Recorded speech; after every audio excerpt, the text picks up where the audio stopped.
اعوذ باللہ من الشیطان الرجیم، پناہ مانگتا ہوں اللہ کی شیطان مردود سے۔ بسم اللہ الرحمن الرحیم، اللہ کے نام سے جو رحمان اور رحیم ہے۔ ایک حدیث موجود ہے حضور صلی اللہ علیہ وسلم کی تشویق کے ترجمے میں، حضرت مالک لائے ہیں اسے، ان مولا ابی بکر ابن عبد الرحمن ابن ابی صالح سمان عن ابی ہریرہ ان رسول اللہ صلی اللہ علیہ وسلم قال من اغتسل یوم الجمعۃ غسل الجنابت، جس شخص نے جمعے کے روز غسل کیا، وہ جو کہ ناپاکی جنابت کی حالت میں غسل کیا جاتا ہے، یعنی کمپلیٹ غسل، اچھی طرح غسل، ثم راح فی الساعۃ الاولی، پھر جو شخص پہلی گھڑی میں پہنچ گیا مسجد میں، فکأنما قرب بدنۃ من، تو ایسے ہے کہ جیسے اس نے ایک اونٹ قربان کیا اللہ کی راہ میں، صدقہ دیا۔ ومن راح فی الساعۃ الثانیۃ، جو دوسرے گھنٹے میں دوسری گھڑی میں گیا، فکأنما قرب بقرۃ، تو ایسے ہے جیسے کہ ایک گائے اس نے اللہ کی راہ میں صدقہ کر دی اور ذبح کر دی، خیرات کر دی۔ ومن راح فی الساعۃ الثالثۃ، اور جو تیسری گھڑی میں تیسرے گھنٹے میں گیا، فکأنما قرب بشاۃ او قرن، پھر یہ اس کے برابر ہوگا کہ گویا کہ کسی نے ایک بکری اللہ کی راہ میں ذبح کر دی، صدقہ کر دی، یا کوئی میڈھا کر دیا۔ ومن راح فی الساعۃ السابعۃ، اور جو گیا چوتھے گھنٹے میں چوتھی گھڑی میں، فکأنما قرب دجاجۃ، تو یہ اس کے برابر ہے کہ گویا کہ اس نے ایک مرغی جو ہے اللہ کی راہ میں دے دی، خیرات کر دی۔ ومن راح فی الساعۃ الخامسۃ، اور جو پانچویں ساعت میں گیا، فکأنما قرب بیضۃ، تو وہ ایسے ہے گویا کہ اس نے ایک انڈا اللہ کی راہ میں خیرات کر دیا۔ فَإِذَا خَرَجَ الْإِمَامُ، تو جب امام نکل آئے، حضرت الملائکہ یسمعون الذکر، تو اب فرشتے، ایک اور روایت میں الفاظ آئے ہیں جو فرشتے بیٹھے ہوتے ہیں حاضری درج کرنے کے لیے، فلاں آ گیا، فلاں آ گیا، یہ چوتھی ساتھ میں آیا، یہ تیسری میں آیا، یہ دوسری میں آیا، یہ پانچویں میں آیا، تو فرشتے اپنے وہ رجسٹر بند کر کے، اور وہ خود الذکر، یعنی وہ جو امام اور خطبہ دیتا ہے وہ الذکر ہے، اس خطبے کی طرف وہ ہمتاً متوجہ ہو جاتے ہیں۔ چنانچہ ایک تو یہ بات جان لیجئے کہ اس کے بارے میں امام الہند حضرت شاہ ولی اللہ دہلوی رحمۃ اللہ علیہ کی رائے ہے کہ اس سے مراد یہ نہیں ہے کہ فجر کی نماز کے بعد طلوع آفتاب کے بعد پہلا گھنٹہ، پھر اس کے بعد دوسرا، پھر اس کا تیسرا، پھر اس کا چوتھا، پانچواں، بلکہ یہ زوال کے بعد سے خفیف ساعات ہے، یعنی زوال سے وقت شروع ہوا، سورج جو ہے وہ نصف النہار سے ذرا ڈھل کا لدنو کی شمس، تو اس کے ساتھ جمعے کا وقت شروع ہو گیا، تو اس وقت سے پہلی ساعت، دوسری ساعت، گویا کہ یہاں ساعت سے مراد گھنٹہ نہیں ہے بلکہ کوئی اور لطیف قسم کا پیمانہ وقت کا ہے۔ یہ شاہ ولی اللہ کی رائے ہے جو انہوں نے اپنی مصفہ میں بھی اور مصوہ میں بھی، شاہ ولی اللہ کے نزدیک بڑی اہم کتاب جو ہے حدیث کی وہ موطا ہے، انہوں نے اس کی ایک شرح فارسی میں لکھی ہے اور ایک شرح عربی میں لکھی ہے، تو ان دونوں میں انہوں نے یہ رائے ظاہر کی، لیکن بہت سے علماء کی رائے ہے کہ نہیں،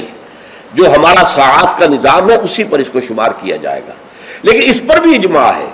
کہ جو اس کے بعد بھی آتا ہے جمعہ تو اس کا بھی ہو جائے گا، جمعے کی فضیلت سے اسے کوئی حصہ نہیں ملے گا، جمعے کی برکات سے اسے کوئی حصہ نہیں ملے گا، جمعے کا جو خاص مقام اور مرتبہ ہے اس کی حیثیت سے وہ محروم رہے گا، لیکن جہاں تک فرضیت جمعہ ہے وہ اس فرضیت جمعہ جو ہے وہ اس کی طرف سے ادا ہو جائے گا۔ لیکن یہ منظر میں نے اپنی آنکھوں سے دیکھا ہے اپنے بچپن میں، اور وہ یہ سرسا ایک جگہ تھی، وہ تحصیل تھی ضلع حصار کی، وہاں میری بسم اللہ ہوئی، پھر وہ نورانی قاعدے سے ہماری تعلیم شروع ہوئی، تو جس مسجد میں یہ سارا کام ہو رہا تھا بڑے مرکزی مقام پر وہ مسجد تھی، کبھی کبھی اب بھی مجھے خواب میں وہ مسجد آتی ہے،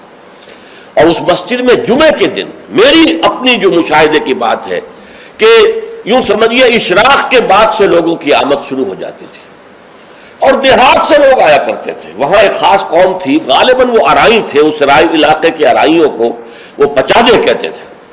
جیسے کہ راجپوتوں کو رانگڑ کہا جاتا ہے، لیکن یہ کہ وہ لوگ آتے تھے اونٹوں پر سوار ہو کر، آس پاس صحرا کا علاقہ تھا، سفید کپڑے، سفید کرتے، سفید ان کے تہبند اور سفید ان کے صافے، اونٹوں کے اوپر سوار چلے آ رہے اس لیے کہ دیہات میں جمعہ نہیں ہوتا، اور اس وقت اس پر سختی کے ساتھ عمل ہوتا تھا کہ اصل میں جمعہ جو ہے وہ شہر میں ہے، تو وہ آتے تھے اور مسجد جو ہے وہ بس صبح ہی سے بھر جاتی تھی. کہیں ایک جگہ کوئی شخص کھڑا واز کہہ رہا ہے، کچھ لوگ اس کے گرد جمع ہے، کہیں کوئی شخص بیٹھے ہوئے قرآن خود ہی پڑھ رہا ہے، کوئی نوافل پڑھ رہا ہے. یہ نقشہ میں نے اپنی آنکھ سے دیکھا ہے، بچپن کا یہ نقشہ. اب وہ معاملہ ختم ہو گیا، بالکل ختم ہو گیا. اب تو بھاگ دوڑ کر کے جو ہے وہ لوگ جمعے میں پہنچتے بھی اس وقت ہے جبکہ وہ عربی کا خطبہ شروع ہونے والا ہو.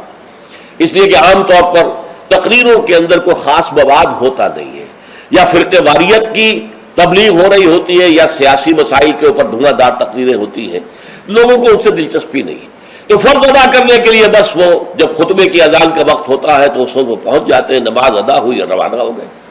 اللہ اللہ خیر صلی اللہ. میں سب سے پہلے آداب جمعہ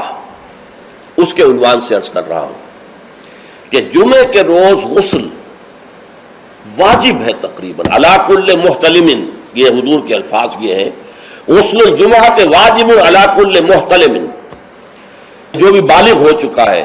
مرد، عورت پر تو ظاہر بات ہے کہ جمعہ فرض ہے ہی نہیں، جیسا کہ میں عرض کر چکا ہوں، اس کے لیے جمعے کا غسل واجب ہے. اور اندازہ یہ ہوتا ہے، میں یقین سے تو نہیں کہہ سکتا، کہ جیسے ہی جمعے کے لیے روانگی ہو اس وقت غسل کیا جائے. پھر حضور نے یہ بھی فرمایا ہے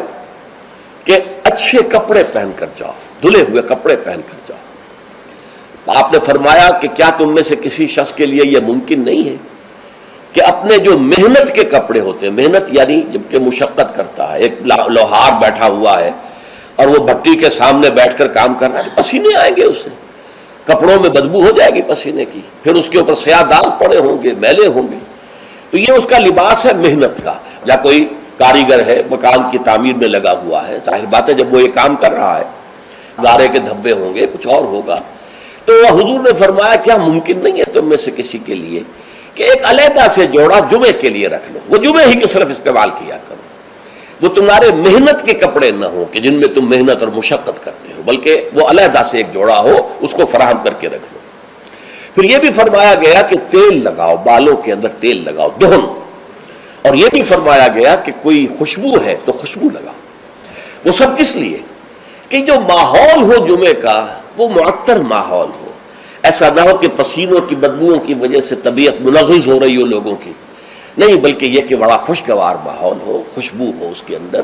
اور یہ کہ کپڑے اچھے پہن کر لوگ بیٹھے ہوئے ہوں. بلکہ اسے کہا گیا الجمعہ تو عید المسلمین، یہ ہفتہ روزہ عید ہے در حقیقت. یہ مسلمانوں کو عید کی طرح اسے جو ہے وہ منانا چاہیے، سیلیبریٹ کرنا چاہیے. جیسے عید کو آپ کپڑے جو ہے غسل کرتے ہیں، صبح کپڑے بدلتے ہیں، خوشبو لگاتے ہیں، پھر جاتے ہیں مسجد کو، عیدگاہ کو، ایسے ہی معاملہ ہونا چاہیے جمعے کا. یہ عید المسلمین ہے، یہ گویا کہ ہفتے وار عید ہے مسلمانوں کی.